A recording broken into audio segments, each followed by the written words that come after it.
Om Swastiastu, Om Awigenamastu Namo Sidam, Om Anubadrah Kratawo Yanto Wiswatah.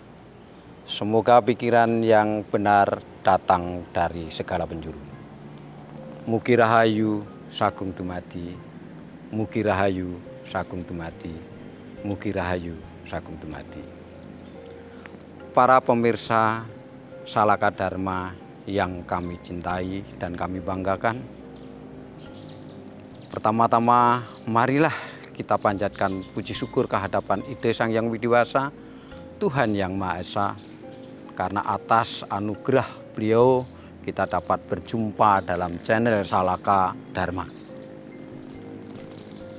Channel Salaka Dharma ini adalah produk share Dharma dari Kementerian Agama Provinsi Banten.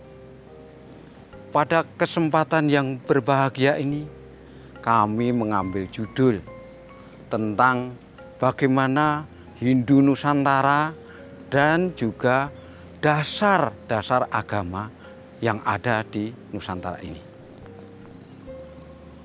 Sahabat Dharma yang termuliakan, kita tahu bahwa Nusantara ini sebelum ada agama-agama yang ada di Indonesia, ada kepercayaan terhadap animisme, dinamisme, politeisme, kateneisme, dan hedoisme. Kesemuanya ini ada terkelompok di dalam sebuah kepercayaan kepada kekuatan ataupun spirit. Tetapi semuanya dirangkum dalam yang disebut dengan kepercayaan.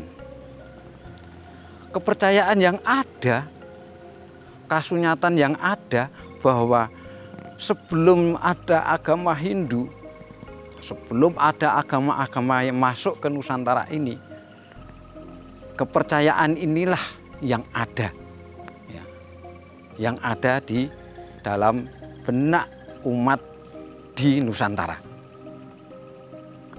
Baru semenjak 78 Masehi ada datang agama Hindu dari India. Ya. Setelah datang dari India ini berkolaborasi antara budaya yang ada dengan yang ada di negeri kita, sastra yang ada di negeri kita ini. Agama-agama ini berkolaborasi, kepercayaan ini berkolaborasi dengan agama Hindu. Sehingga apa yang terjadi, akulturasi budaya begitu meningkat. Sehingga dalam sistem kepercayaan pun berkembang begitu pesat. Sebagai contoh, dulu pada waktu datangnya Hindu di Nusantara, terutama di Salaka ini, Salaka Nagara. Salaka itu berarti emas putih. Emas putih itu mempunyai pengertian berdasarkan kamus Jawa Kuna, itu membuat karakter pribadi orang lain semakin cemerlang, bercahaya. Jadi karakternya bercahaya. Jadi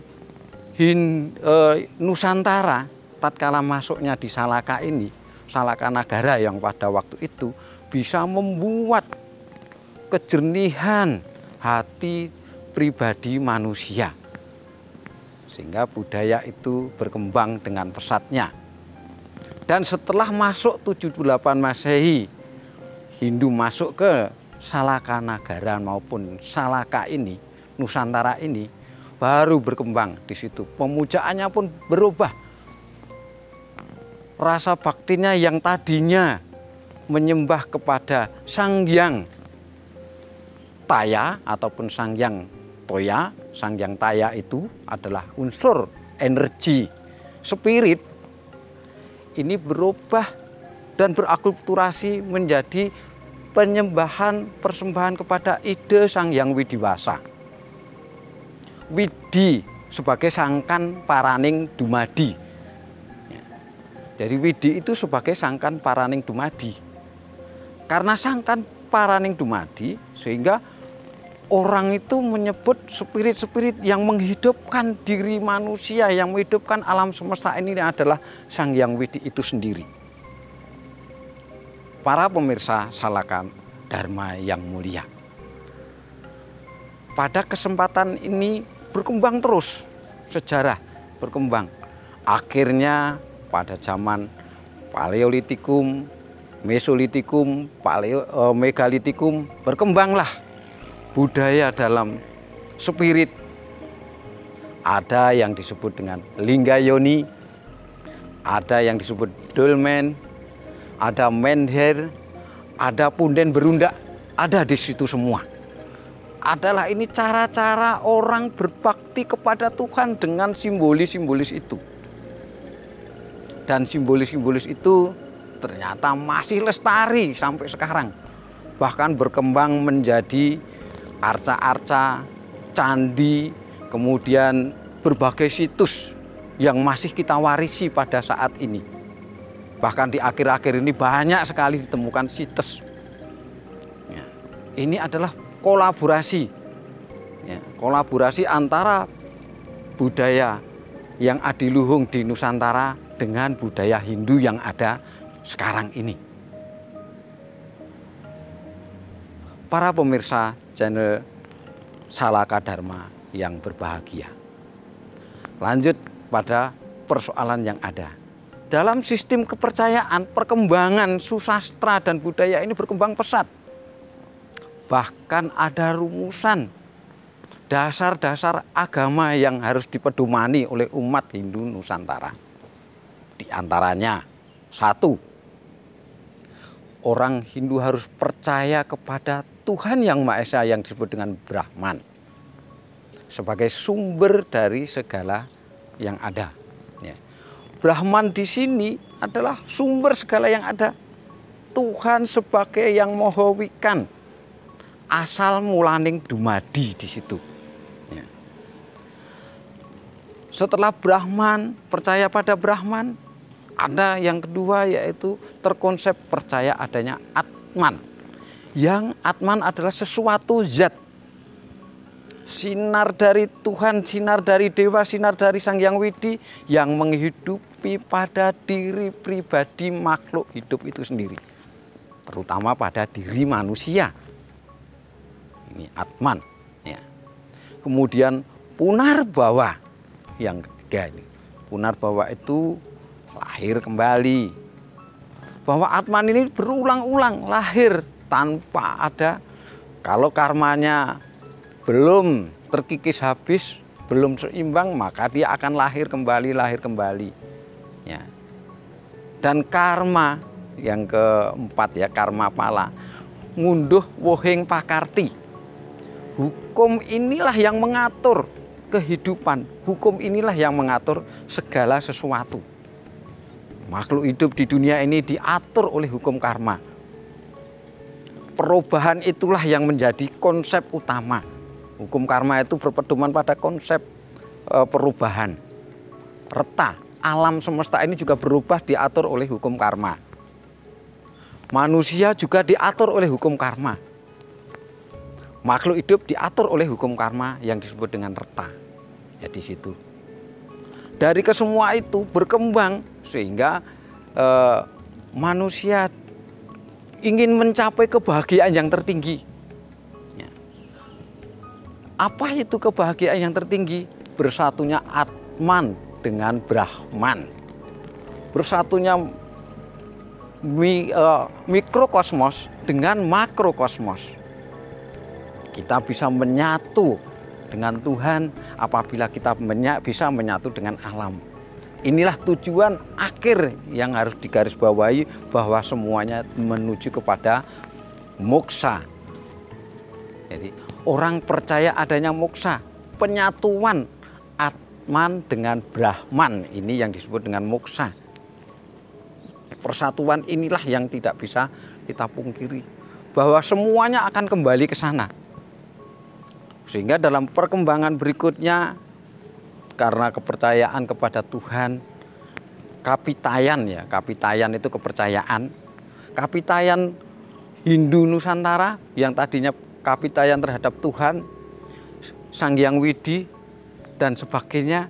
Akhirnya terkonseplah ada 1000 nama yang di dalam Hindu, Sahasra nama.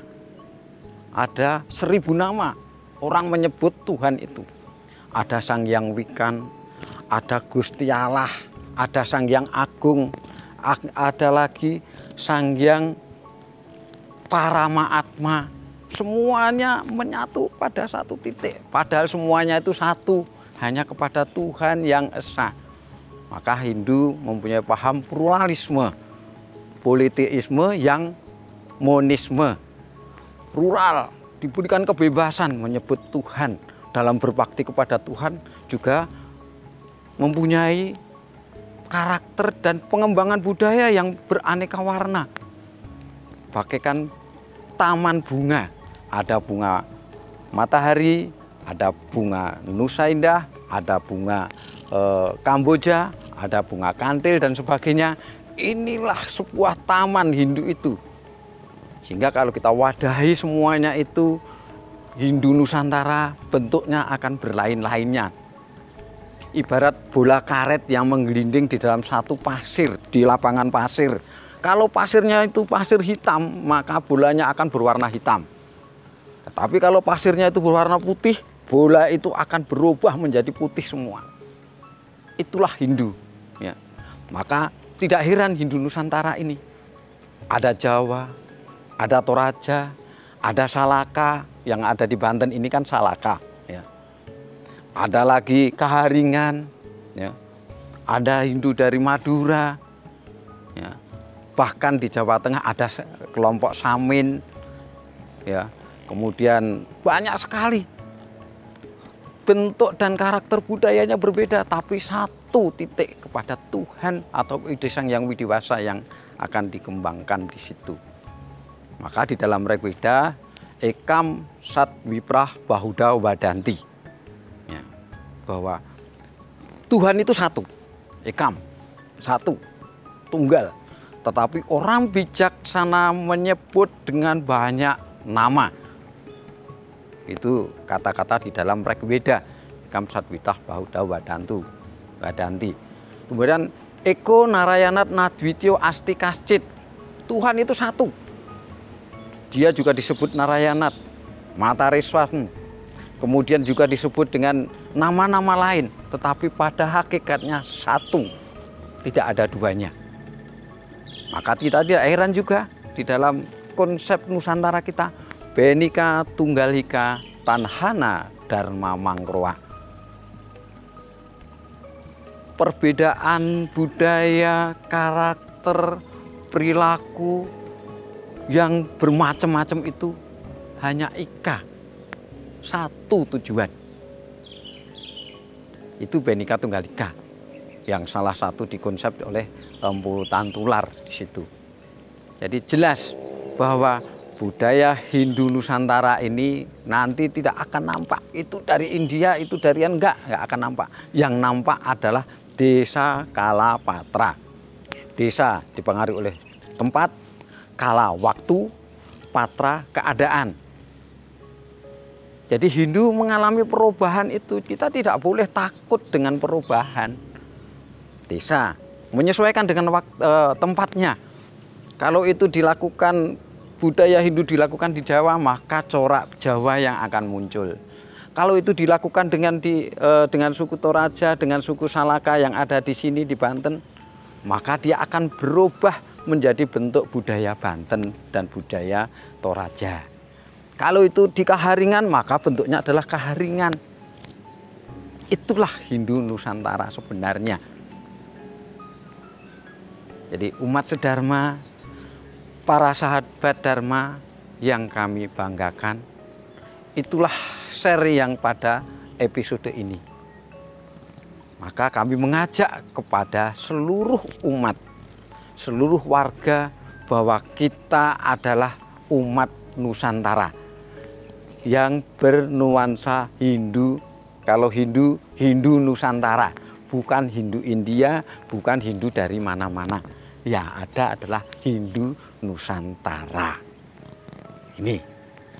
Jadi kesimpulannya bahwa budaya Hindu yang berkembang di Nusantara ini diwadahi dengan berbagai hal karakter budaya. Karena apa? Leluhur kita mengajarkan bahwa dari budaya dan karakter yang dikembangkan oleh umat Hindu Nusantara bisa menghasilkan devisa untuk menghidupi negara. Sebagai contoh adalah Pulau Dewata itu hidup dari budaya dan upacara. Kemudian di Jawa ada Candi Prambanan, salah satu monumen tingkat dunia. Itu hasil karya dari leluhur Hindu. Ini yang harus kita lestarikan, bagaimana kita menghargai leluhur kita, orang yang tahu menghargai dan mengikuti sejarah leluhur kita. Saya kira itu mudah-mudahan ada manfaatnya. Kita akhiri dengan Paramasanti, Om Santi Santi Santi Om. Terima kasih.